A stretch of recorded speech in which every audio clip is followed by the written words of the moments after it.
¿Alguna vez te han hecho sentir invisible en tu propio hogar? ¿Te han tratado como un extraño en el lugar que tú mismo levantaste con el sudor de tu frente? Mi nombre es Joaquín Herrera y voy a contarte la historia más dolorosa y liberadora de mis 72 años. Una historia sobre cómo mi propia nuera decidió cobrarme por cada bocado de comida que llevaba a mi boca, sin saber que yo guardaba un secreto que cambiaría sus vidas para siempre.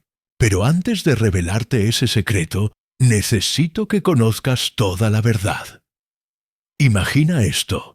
Después de 45 años trabajando como electricista, después de criar solo a mi hijo Manuel, en la casa que construí con estas manos que ahora tiemblan, mi nuera Luciana me mira con esos ojos llenos de desprecio y pronuncia las palabras que jamás olvidaré. Si no pagas tu parte, no comes en esta mesa.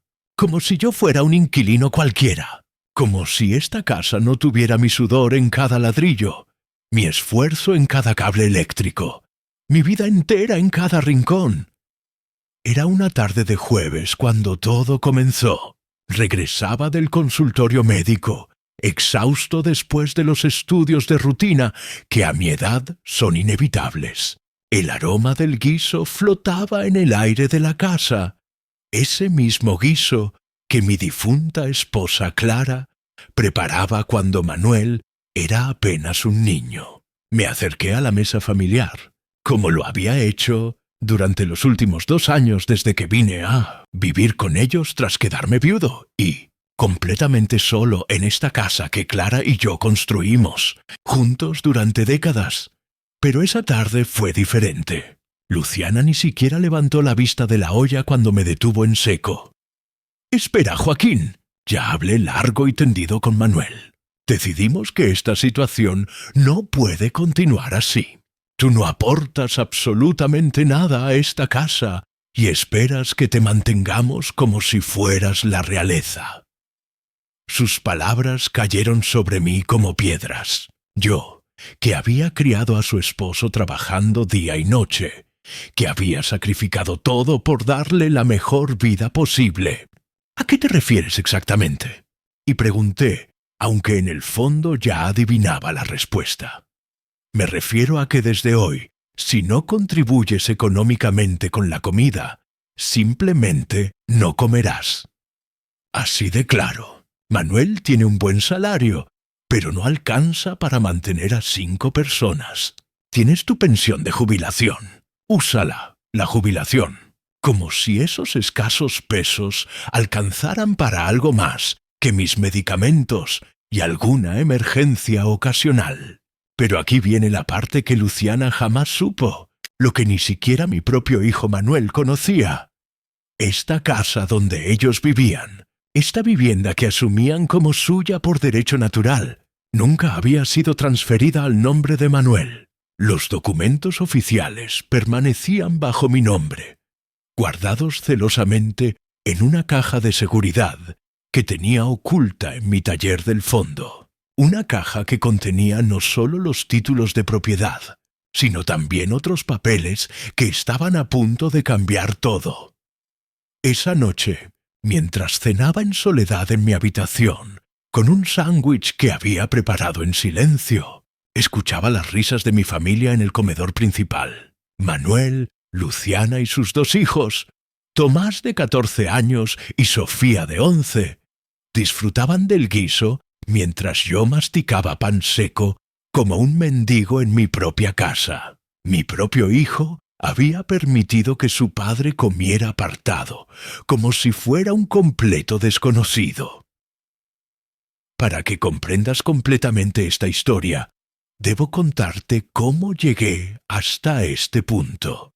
Yo no siempre fui este anciano al que su nuera trata como un obstáculo molesto. Llegué a esta ciudad hace medio siglo con Clara, recién casados y rebosantes de sueños y esperanzas. Conseguí empleo como electricista en una empresa constructora, mientras Clara trabajaba cosiendo a domicilio para varias familias del barrio.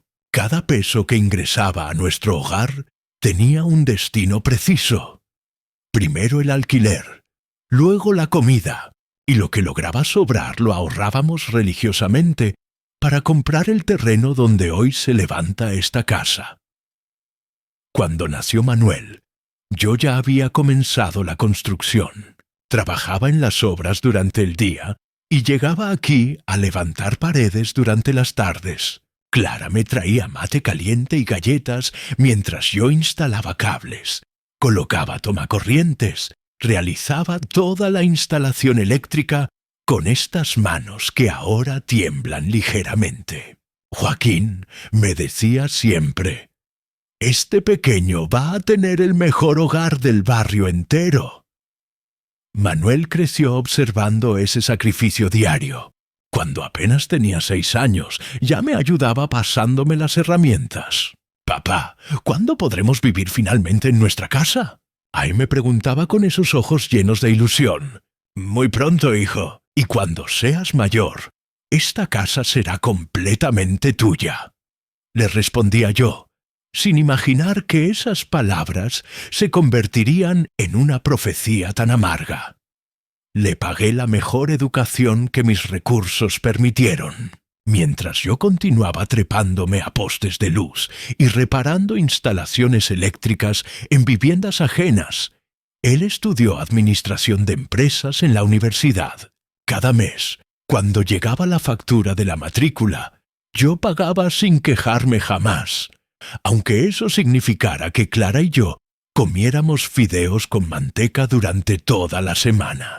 El día que se graduó, organicé una celebración en esta casa que duró hasta el amanecer.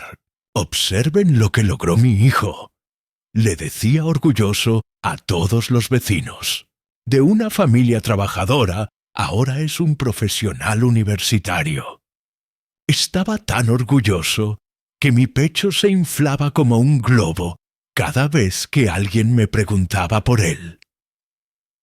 Clara falleció cuando Manuel tenía 28 años. Un infarto fulminante mientras dormía plácidamente. No sufrió, me dijeron los médicos en el hospital. Pero yo sí que sufrí inmensamente. Perdí a mi compañera de toda una vida, a la mujer que había construido esta casa conmigo, ladrillo por ladrillo, sueño por sueño, sacrificio por sacrificio. Después del funeral, Manuel me propuso que me fuera a vivir con él y Luciana a su departamento. «Papá, no puedes quedarte solo en esa casa tan enorme. Ven con nosotros, tenemos espacio». Pero yo no quería abandonar el lugar donde había sido feliz con Clara. «No, hijo, estoy perfectamente bien aquí. Además, ustedes necesitan su propio espacio. Qué equivocado estaba al rechazar esa oferta. Debería haber comprendido la indirecta. Durante 2 largos años viví completamente solo en esta casa. Manuel venía los fines de semana con su familia. Los niños corrían por el patio donde yo había instalado columpios fabricados con mis propias manos. Luciana me saludaba con frialdad evidente, pero al menos mantenía cierta educación básica. Yo cocinaba para todos cuando venían. Les preparaba asados, empanadas, todo lo que sabía hacer para agasajar a mi familia.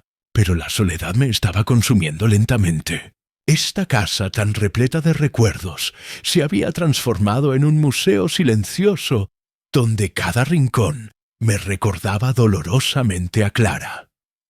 Un día me caí en el baño. No fue nada grave, pero permanecí tirado en el piso frío durante horas, hasta que llegó mi vecino de al lado, quien tenía llaves para casos de emergencia.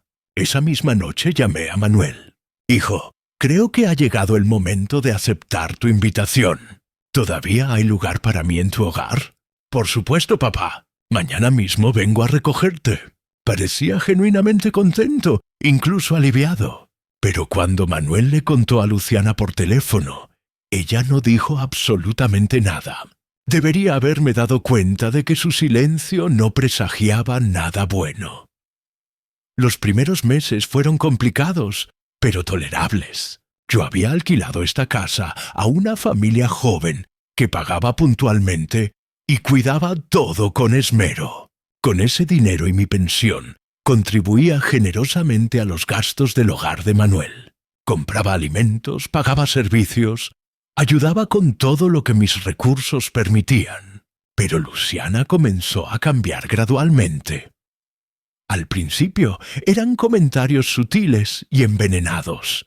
«Ay, Joaquín, dejaste la luz del baño encendida nuevamente. La electricidad está carísima últimamente. Oh, Joaquín, ¿podrías usar menos agua caliente? El gas se nos está yendo por las nubes».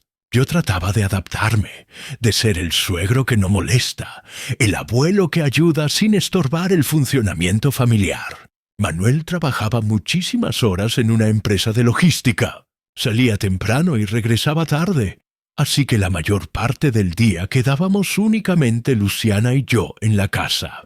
Los niños asistían al colegio y ella trabajaba a mediodía en una oficina contable. Pero paulatinamente comencé a notar que Luciana me evitaba deliberadamente. Cuando yo estaba en la cocina, ella se trasladaba al living. Cuando yo me sentaba en el comedor, ella desaparecía hacia su habitación.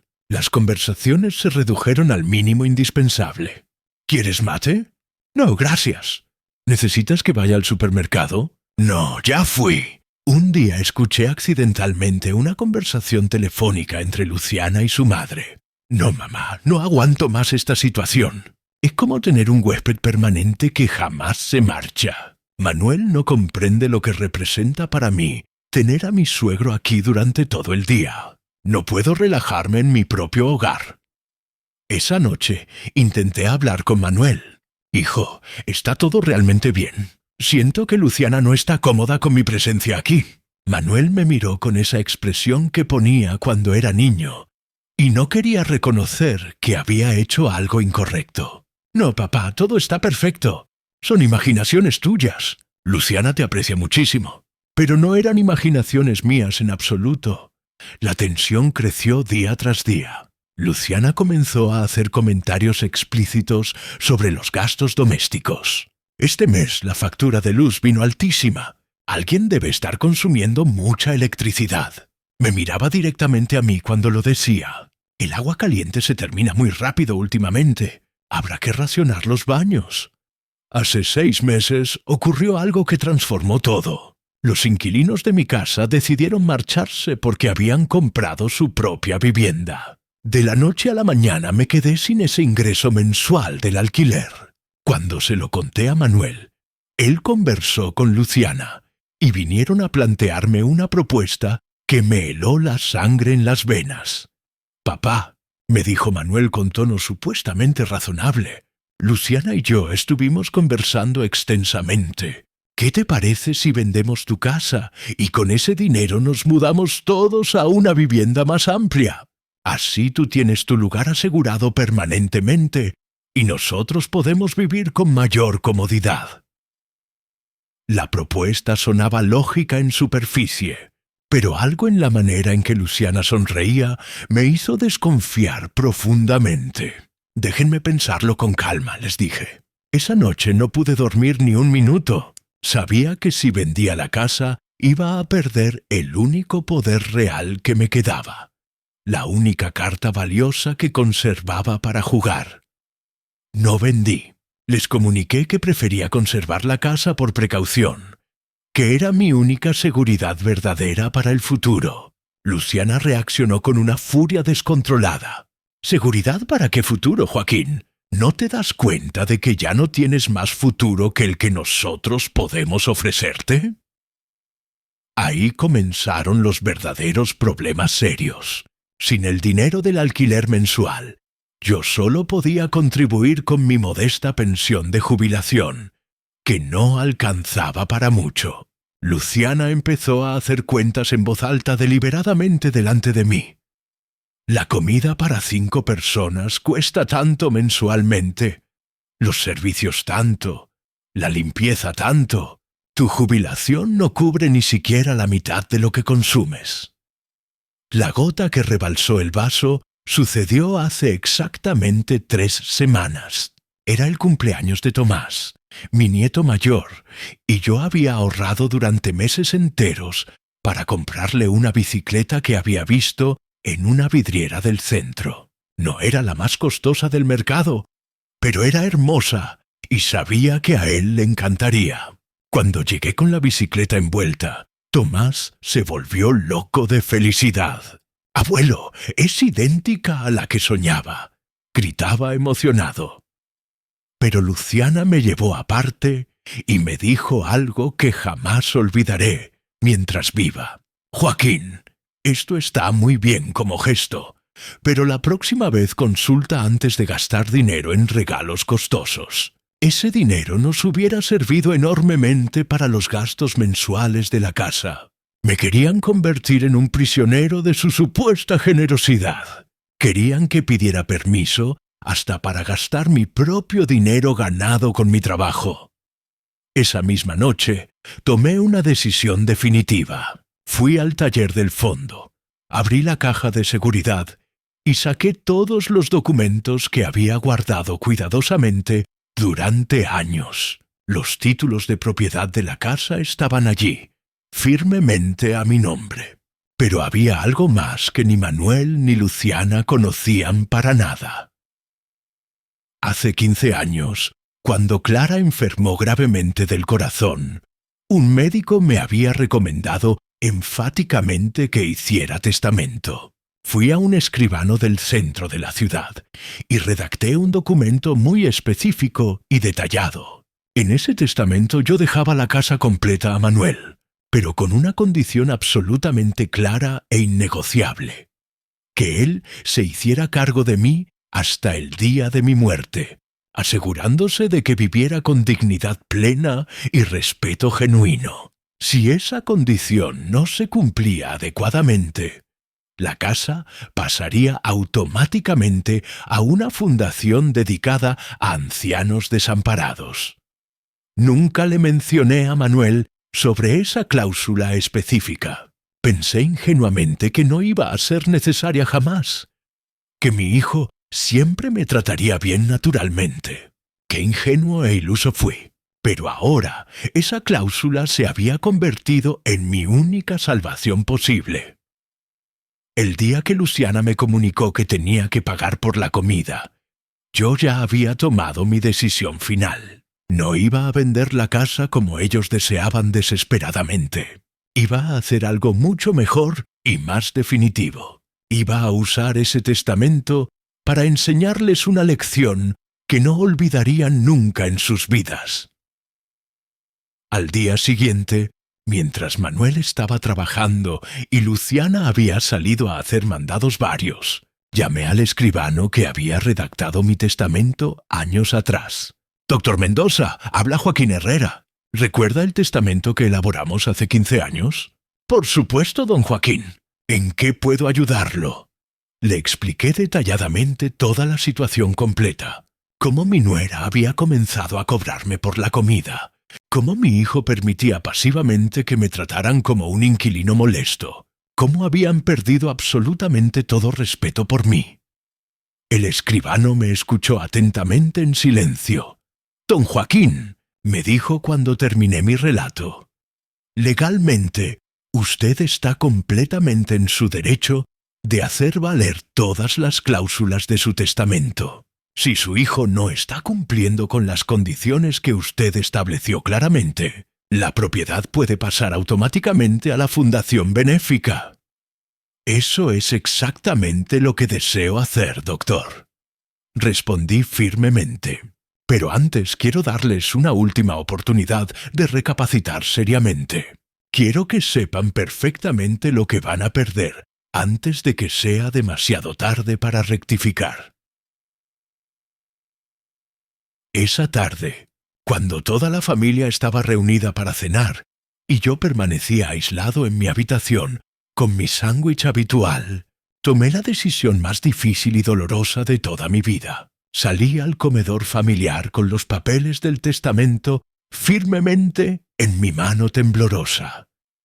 «Manuel, Luciana, necesito hablar urgentemente con ustedes dos». Estaban todos sentados alrededor de la mesa familiar comiendo el guiso aromático que yo no podía tocar porque no había pagado mi cuota correspondiente. ¿Qué ocurre, papá? Gritos me preguntó Manuel sin siquiera levantar la vista de su plato. Ocurre que ustedes creen firmemente que yo dependo completamente de su caridad, pero se olvidan de algo sumamente importante. Coloqué los papeles sobre la mesa con determinación. Se olvidan de que esta casa donde viven cómodamente, esta casa que consideran suya por derecho, sigue estando legalmente a mi nombre. Luciana se atragantó violentamente con la comida.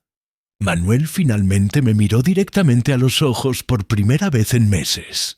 ¿De qué estás hablando exactamente, papá? Estoy hablando precisamente de esto, dije señalando firmemente los papeles oficiales. ¿Los títulos de propiedad de esta casa? Sí, de esta casa, porque ustedes simplemente viven aquí, pero la vivienda es completamente mía. El silencio que siguió fue tan denso y espeso que se podía cortar literalmente con un cuchillo. Tomás y Sofía nos observaban sin comprender qué estaba sucediendo exactamente. Luciana había palidecido dramáticamente, como si hubiera visto un fantasma terrorífico. «Pero papá», balbuceó Manuel con voz quebrada, «tú siempre dijiste que la casa iba a ser mía eventualmente. Llevamos 2 años enteros viviendo aquí. Hicimos mejoras significativas, invertimos nuestro dinero. Y yo nunca afirmé que no iba a ser tuya, hijo.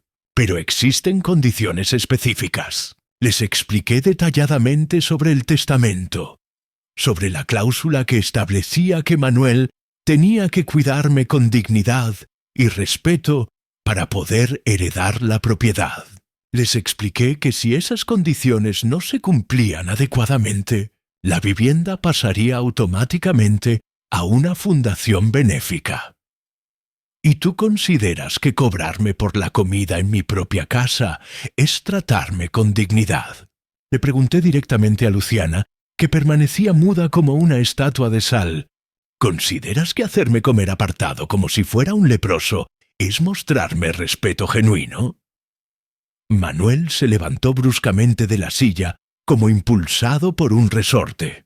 «Papá, esto es un terrible malentendido. Luciana nunca quiso faltarte el respeto intencionalmente. Estamos atravesando un momento económico muy difícil y...» «No me mientas más, Manuel», lo interrumpí tajantemente. «Tú sabes perfectamente bien lo que está sucediendo aquí. Tu esposa me trata como si fuera una carga insoportable, como si fuera un intruso en una casa que yo construí personalmente con mis propias manos». Luciana finalmente encontró su voz temblorosa. «Joaquín, nosotros nunca quisimos. Es que la situación económica...» «La situación económica», la interrumpí firmemente, «no justifica jamás que me humillen en mi propia casa, y si creen que pueden continuar haciéndolo porque no tengo a dónde ir, se equivocan rotundamente». Esa noche, ningún miembro de la familia durmió tranquilo. Yo los escuchaba discutir acaloradamente en voz baja en su habitación hasta muy entrada la madrugada. Al día siguiente, Manuel pidió el día libre en su trabajo para conversar conmigo seriamente. Vino a mi habitación con expresión de funeral. «Papá, ¿qué tenemos que hacer exactamente para que no dones la casa a la fundación?» La pregunta me dolió profundamente en el alma. No me preguntó cómo me sentía emocionalmente. No se disculpó por todo lo sucedido recientemente. Su primera y única preocupación era la casa y su valor monetario. «Manuel», le dije mirándolo fijamente a los ojos, «yo no quiero donar esta casa. Quiero que la heredes tú, como siempre fue mi plan original. Pero quiero que me trates como tu padre biológico, no como un inquilino molesto e indeseado. Quiero que Luciana entienda claramente que esta es mi casa, y que si viven aquí, es únicamente porque yo se los permito generosamente. Durante las siguientes semanas, el ambiente en la casa cambió drásticamente y de manera artificial. Luciana comenzó a sonreírme como no lo había hecho en meses. Volvió a prepararme el plato de comida sin pedirme dinero a cambio. Me preguntaba solícitamente si necesitaba algo del supermercado. Manuel se quedaba a charlar conmigo después de cenar como hacía antiguamente. Pero yo sabía perfectamente que todo era completamente falso. Era miedo puro disfrazado de cariño. No era amor genuino, sino terror absoluto a perder la casa y su valor. Y eso me dolía infinitamente más que cuando me cobraban por la comida, porque al menos cuando me humillaban, eran auténticos en su desprecio. Ahora eran absolutamente falsos en su supuesto amor filial. Una noche, mientras cenábamos todos juntos por primera vez en meses, Sofía me preguntó con su inocencia infantil: «Abuelo, ¿es verdad que puedes regalar nuestra casa?» La inocencia de la pregunta me partió el corazón en pedazos. Era su hogar también, el de mis nietos inocentes que no tenían culpa alguna de nada. «No, mi amor», le respondí con ternura. «El abuelo no va a regalar la casa. La casa va a ser de tu papá, como siempre fue el plan.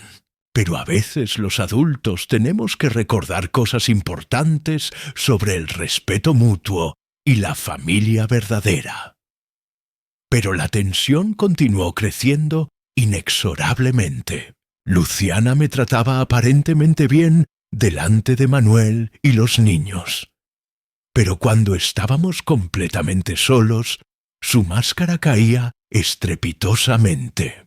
Un día que Manuel había salido y los niños estaban en el colegio, ella vino a hablar conmigo al patio. «Joaquín», me dijo con una sonrisa artificial que no alcanzaba sus ojos fríos, «entiendo que hayas tenido que poner las cartas sobre la mesa firmemente, pero ahora que ya está todo perfectamente claro, ¿no te parece que podríamos volver a la normalidad cotidiana?» «¿Qué normalidad exactamente, Luciana?» «La normalidad de una familia que vive junta y se ayuda mutuamente». Le pregunté qué entendía ella específicamente por ayudarse mutuamente. Su respuesta me confirmó absolutamente lo que ya sabía en mi corazón. Para ella, ayudarse mutuamente significaba que yo tenía que contribuir económicamente con mi dinero sin quejarme jamás, pero también sin tener derecho alguno a opinar sobre nada en la casa. Esa conversación reveladora me hizo entender que nada había cambiado realmente en lo profundo. Luciana seguía viendo mi presencia como una molestia insoportable, solo que ahora era una molestia que tenía poder legal sobre ella. Y Manuel, mi propio hijo de sangre, había elegido deliberadamente hacer la vista gorda ante el desprecio de su esposa hacia su padre. Fue entonces cuando tomé la decisión más dolorosa y definitiva de toda mi vida. No iba a donar la casa a la fundación como había amenazado, porque eso habría perjudicado gravemente a mis nietos inocentes. Pero tampoco iba a continuar viviendo en un lugar donde mi presencia era tolerada únicamente por miedo. Una mañana, mientras desayunaba solitariamente en la cocina, llamé nuevamente al escribano. «Doctor Mendoza, quiero vender la casa completamente, con los ocupantes actuales si es necesario». «Está completamente seguro, don Joaquín. Es una decisión sumamente drástica». «Estoy absolutamente seguro. Quiero que me ayude a vender la casa lo antes posible. Y quiero que el día de la firma de la escritura, toda mi familia esté presente. Quiero que entiendan claramente las consecuencias de sus decisiones y acciones». El proceso de venta llevó exactamente 2 meses. Durante ese tiempo yo no les mencioné absolutamente nada a Manuel ni a Luciana. Continué viviendo en la casa, comiendo las migajas de cariño falso que me arrojaban, esperando pacientemente el momento definitivo de la verdad. Encontré una pareja joven con 2 hijos que buscaba desesperadamente una casa en este barrio específico. Les expliqué honestamente la situación, que había ocupantes que tenían que desalojar, pero que estaba dispuesto a darles tiempo razonable para encontrar otro lugar. La pareja aceptó las condiciones y firmamos un boleto de compraventa. Cuando llegó finalmente el día de la escritura definitiva, llamé a Manuel. «Hijo, necesito que vengas conmigo al escribano. Tengo que firmar unos papeles sumamente importantes sobre la casa». «¿Qué papeles exactamente, papá?» «Ya te explicaré cuando lleguemos. Trae a Luciana también. Es absolutamente importante que esté ella presente». Durante el viaje en taxi hasta la escribanía, Manuel me preguntó repetidamente de qué se trataba todo esto. Yo le dije que era una sorpresa, que tenía que ver directamente con el futuro de la familia. No mentía completamente. Cuando llegamos al estudio del doctor Mendoza, ya estaban allí los compradores con sus 2 hijos. Manuel y Luciana los miraron con curiosidad evidente, sin comprender qué hacía esa familia desconocida en una reunión supuestamente sobre nuestra casa. «Buenos días a todos», dijo el escribano formalmente. «Estamos reunidos aquí para concretar la venta definitiva de la propiedad de la calle San Martín, 835. Manuel se puso pálido como la cal. Luciana se agarró de su brazo como si fuera a desmayarse en cualquier momento. «¿Qué venta?», gritó Manuel alterado. «Papá, ¿de qué venta está hablando este señor?» «De la venta de mi casa, hijo. La casa que ustedes creyeron que podían manejar a su antojo, porque yo era solamente un viejo sin opciones ni poder». Lo que siguió fue un caos absoluto. Luciana empezó a llorar histéricamente. Manuel me gritaba que no podía hacer eso, que ellos vivían ahí, que era completamente injusto. Los compradores nos observaban sin saber si seguir adelante con la operación o salir corriendo inmediatamente. «Don Joaquín», me preguntó el señor comprador cautelosamente, «¿está completamente seguro de querer vender? Porque si hay problemas familiares graves, nosotros podemos esperar tranquilamente». «No hay problemas familiares», le respondí con calma absoluta. «Hay simplemente una familia que va a tener que buscar un nuevo lugar donde vivir. Nada más que eso. La escritura se firmó esa misma tarde. Manuel y Luciana firmaron como testigos obligados, todavía en shock profundo, todavía sin creer completamente lo que estaba sucediendo. Cuando terminó todo el trámite legal, los compradores se acercaron a ellos con evidente empatía. «Disculpen», les dijeron sinceramente. «Entendemos que esta situación es extremadamente complicada para ustedes. Nosotros no tenemos ningún apuro en mudarnos. Pueden tomarse hasta 3 meses completos para encontrar otro lugar adecuado. 3 meses para encontrar un lugar donde vivir con 2 hijos y sin el dinero suficiente para comprar otra casa». Cuando salimos de la escribanía, Manuel me agarró del brazo con desesperación. «Papá, ¿te das cuenta de lo que acabas de hacer? ¿Dónde vamos a vivir ahora? ¿Dónde van a vivir tus nietos inocentes?» «Van a vivir donde puedan pagar, hijo, como vive absolutamente todo el mundo que no tiene la suerte de heredar una casa gratuitamente».